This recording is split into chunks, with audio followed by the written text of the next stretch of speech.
ঘরের কোনো সদস্য পছন্দ করে বিরিয়ানি, কোনো সদস্য পছন্দ করে খিচুড়ি। মহা বিপদে মাঝে মধ্যে পড়তে হয় আমাদের মাদের।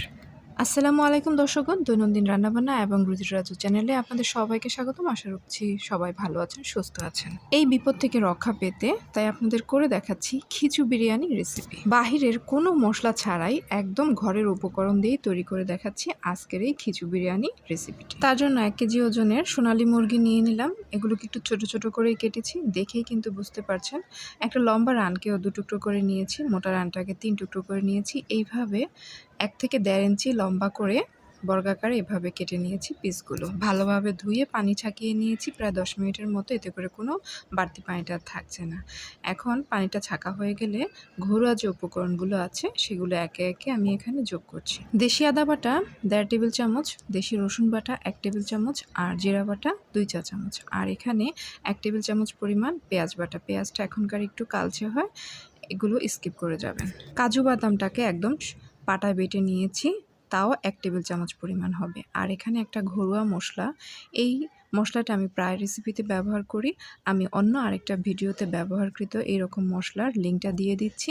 একইভাবে আমি এখানে নিয়েছি, তবে পরিমাণটা নিচ্ছি 1 টেবিল চামচ পরিমাণ, আর ফার্স্ট কমেন্টেই তা দেখতে পাবেন। লবণ আর হলুদের গুঁড়ো যোগ করছি 1 চা চামচ পরিমাণ। আর এখানে 1 মুঠো পেঁয়াজ দিয়ে বেরেস্তা করে নিয়েছিলাম, সেই তেলটা দিয়ে আবার আলু ভেজে নেব এবং সেই তেলটাই কিন্তু এই রেসিপিতে যোগ করব। তেলটা আমি এখনই যোগ করছি না, কিছুক্ষণ পর যোগ করব, কারণ আমার আলু ভাজাটা রয়ে গিয়েছে।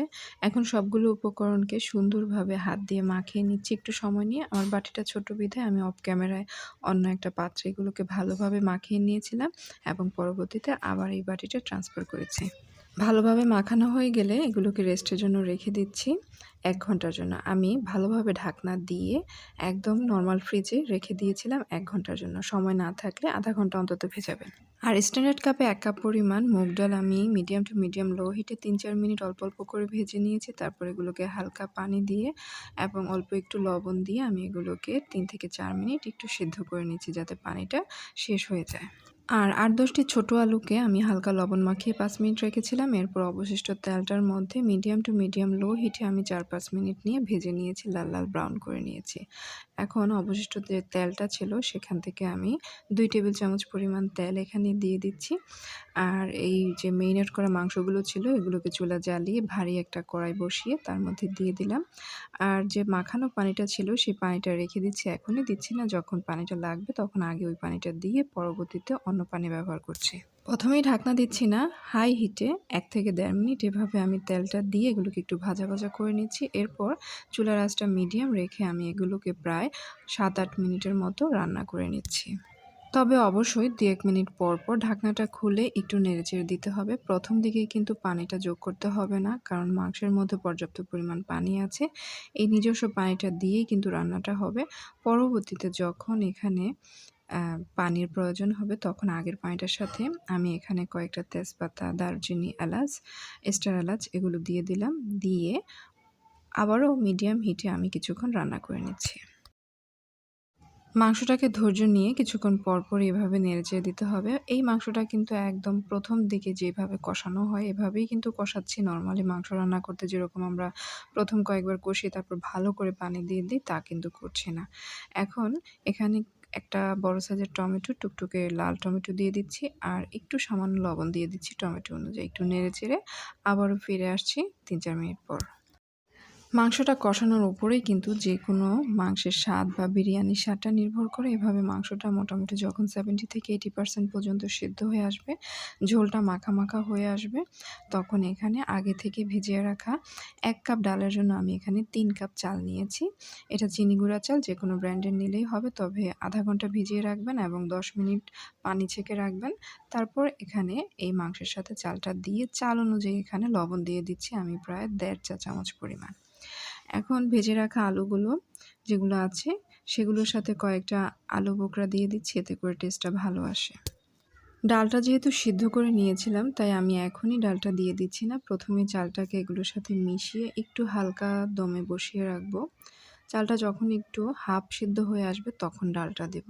নরমালি আমরা পোলাও বা খিচুড়ি রান্নার সময় যেরকম চালটা একটু ভাজা, ভাজা করে নিই তেলের মধ্যে, পেঁয়াজের মধ্যে, পেঁয়াজ বেরেস্তার মধ্যে। এখানে কিন্তু আমি একদম ভিন্নভাবে করেছি, একদম নরমাল উপায়ে করেছি যাতে করে নতুনদের জন্য খুবই সুবিধা হয় এবং পুরাতনদের কাছেও কাজটা সহজ হয়। এই বিরিয়ানিটা একদম ঝরঝরেও হবে না, আবার একদম নরমও হবে না। এরকম টাইপের জিনিসটা কিন্তু অনেক রেস্টুরেন্টেই এভাবে বিক্রি করা হয় এবং খেতেও কিন্তু লাগে দুর্দান্ত। এখন চালটাকে একটু হালকা আগে এভাবেই কষিয়ে নিয়ে তার মধ্যে আমি চাল ৩ কাপের জন্য আমি এখানে ১.৫ কাপ করে মানে 1 কাপের জন্য ১.৫ কাপ করে যতটুকু লাগে ততটুকু ফুটন্ত গরম পানি দিয়ে দিচ্ছি। তার মানে চাল ছিল ৩ কাপ, আমি এখানে ৪.৫ কাপ পরিমাণ ফুটন্ত গরম পানি দিচ্ছি। পানিটা অবশ্যই গরম পানি দিতে হবে, ফুটন্ত দিতে হবে। এখন কয়েকটা কাঁচামরিচ দিলাম ফ্লেভারের জন্য। আর বিশেষ একটা স্বাদ এবং ফ্লেভার সবকিছু মিলাইয়ে করার জন্য আমি এখানে ১ টেবিল চামচ গুঁড়ো দুধ দিয়ে দিচ্ছি।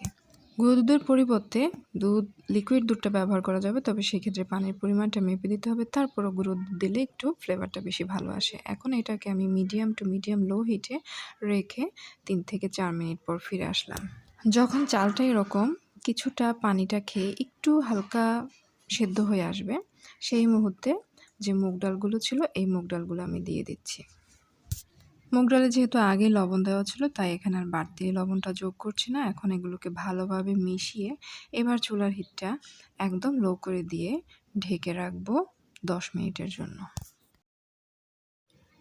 একটু নাড়াচাড়া বেশি করছি কারণ এই রেসিপিটা খিচুড়ি বিরিয়ানিটা কিন্তু একদম ঝরঝরে হবে না, তাই সামান্য একটু নাড়াচাড়া করলেও এটা একটু যখন আঠালো ভাব আসবে কোনো সমস্যা হবে না। এখন এগুলোকে এভাবে সুন্দরভাবে ভিডিওতে দেখানো প্রক্রিয়া দিয়ে আমি এটাকে দমে রেখে দিচ্ছি ১০ মিনিটের জন্য। আর এখানে একটা আমি ফ্লেভারের জন্য বিরিয়ানি ফ্লেভার এটা স্কিপ করতে পারেন, দিলেও চলবে না দিলেও হবে, আমি ১ চা চামচ পরিমাণ দিয়ে দিচ্ছি। আর সামান্য একটু বেরেস্তা দিয়ে দিতে ভুলে গিয়েছিলাম, ঢাকনাটা তুলে আবারও দিয়ে দিচ্ছি। বারবার ঢাকনাটা তোলা হয়ে গেল, চাইলে আপনারা এটা একসাথে করবেন। ফিরে আসলাম ১০ মিনিট পর একদম লো হিটে দিয়েই কিন্তু আমি বসিয়ে রেখেছিলাম এবং ঢাকনাটা চেষ্টা করবেন যাতে ভেতরের বাষ্পটা বের না হয় এরকম একটা ঢাকনা দেওয়ার জন্য, আর পারলে একটা ভারী কিছু ঢাকনার উপর দিয়ে দিবেন। আমার কিন্তু 90% পরিমাণ হয়ে গিয়েছে। এখন আমি তলায় যাতে লেগে না যায় তার কারণে একটু নিচে দিয়ে এভাবে নেড়েচেড়ে দিচ্ছি।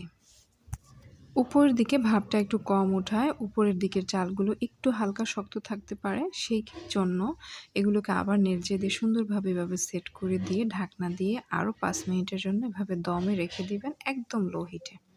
৫ মিনিট পর ফিরে আসলাম, একদম সুন্দরভাবে না ঝরঝরে না লেটলেটে, খুবই ভালো লাগে এই রেসিপিটি খেতে। তবে এই জিনিসটার সাথে কিন্তু কাশ্মীরি আচার, আমের যে আচারটা আছে তা দিয়ে খেতে খুবই ভালো লাগে। আমার বাসায় ছিল না বিধায় আমি সার্ভ করে দেখাতে পারিনি।